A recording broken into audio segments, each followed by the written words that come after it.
Assalamualaikum warahmatullahi wabarakatuh. Perkenalkan, saya Fitrianul Laila. Pada video kali ini saya akan menyampaikan hasil analisis saya mengenai jurnal yang berjudul Pelanggaran Hak Cipta atas karya lagu dan musik dalam bentuk penjualan VCD atau DVD bajakan di Yogyakarta. Video ini saya buat sebagai bentuk tugas UTS mata kuliah Hukum Hak atas Kekayaan Intelektual, sekaligus bentuk pemahaman saya terhadap materi yang telah dipelajari. Semoga apa yang saya sampaikan bisa mudah dipahami dan bermanfaat, tidak hanya untuk saya pribadi, tetapi juga untuk teman-teman yang sedang belajar topik yang sama. Sebelum saya menjelaskan analisisnya, di sini saya akan menjelaskan terlebih dahulu isi dari jurnal tersebut secara garis besar agar kita sama-sama memahami konteks permasalahan yang diangkat. Artikel yang berjudul Pelanggaran Hak Cipta atas karya lagu dan musik dalam bentuk penjualan VCD atau DVD bajakan di Yogyakarta mengangkat isu krusial terkait pelanggaran hak kekayaan intelektual, khususnya hak cipta dalam bidang musik. Penjualan VCD atau DVD bajakan merupakan salah satu bentuk pelanggaran yang paling nyata terhadap hak-hak eksklusif pencipta lagu, komposer, dan produser musik. Di Yogyakarta, praktik ini masih marak dijumpai, baik di toko-toko pinggir jalan, pasar tradisional, maupun pedagang kaki lima. Produk bajakan tersebut umumnya dijual dengan harga yang lebih murah daripada produk asli, sehingga menarik minat konsumen dengan daya beli rendah. Dalam konteks hukum, tindakan ini merupakan pelanggaran serius terhadap Undang-Undang Nomor 28 Tahun 2014 tentang Hak Cipta.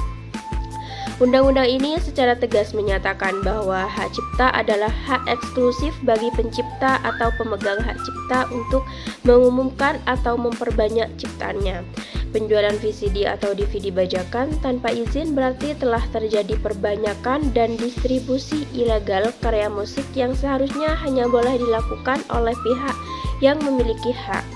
Selain itu, pelaku pelanggaran dapat dikenai sanksi pidana penjara serta denda dalam jumlah yang besar, sebagaimana diatur dalam ketentuan pidana undang-undang tersebut. Fenomena ini juga menunjukkan adanya ketidakseimbangan antara regulasi hukum dan pelaksanaan di lapangan. Meski secara normatif, aturan telah mengakomodasikan pelindungan hak cipta. Namun, dalam praktiknya, upaya penegakan hukum seringkali menghadapi tantangan. Di antaranya adalah terbatasnya sumber daya aparat penegak hukum, minimnya pengawasan terhadap pasar informal, serta tidak adanya tindakan tegas terhadap pelaku pelanggaran yang seringkali merupakan bagian dari jaringan distribusi yang lebih besar. Dari sisi sosial dan ekonomi, keberadaan produk bajakan juga mengindikasikan adanya masalah struktural dalam pemenuhan kebutuhan hiburan masyarakat. Harga produk musik yang asli cenderung mahal bagi sebagian besar masyarakat menengah ke bawah, sehingga mereka cenderung memilih alternatif bajakan. Hal ini juga dipengaruhi oleh minimnya edukasi tentang pentingnya menghargai karya cipta dan dampak negatif dari konsumsi produk bajakan, baik terhadap industri kreatif maupun terhadap perekonomian nasional secara umum. Baik, di sini saya akan menjelaskan tentang analisis saya terhadap permasalahan ini yang menunjukkan bahwa pelanggaran hak cipta bukan sekedar persoalan hukum, tetapi juga mencakup dimensi kultural, edukasional, dan ekonomi. Oleh karena itu, solusinya pun harus bersifat multidimensional. Upaya penindakan harus dibarengi dengan kampanye edukatif dan peningkatan literasi hukum di kalangan masyarakat, khususnya mengenai pentingnya menghargai karya orisinal,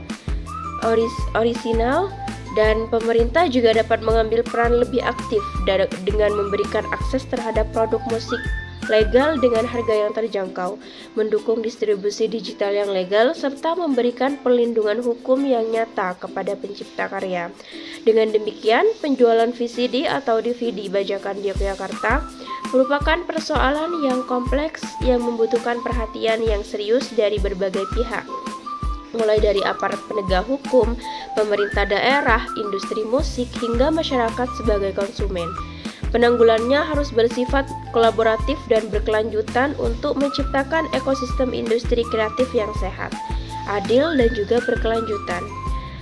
Semoga penjelasan tadi bisa memberikan gambaran yang lebih jelas tentang bagaimana seriusnya dampak dan pelanggaran hak cipta khususnya dalam dunia perbukuan.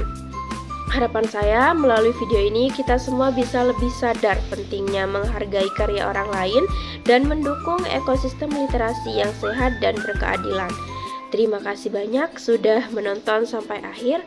Mohon maaf bila ada kekurangan dalam penyampaian atau penjelasan yang kurang tepat.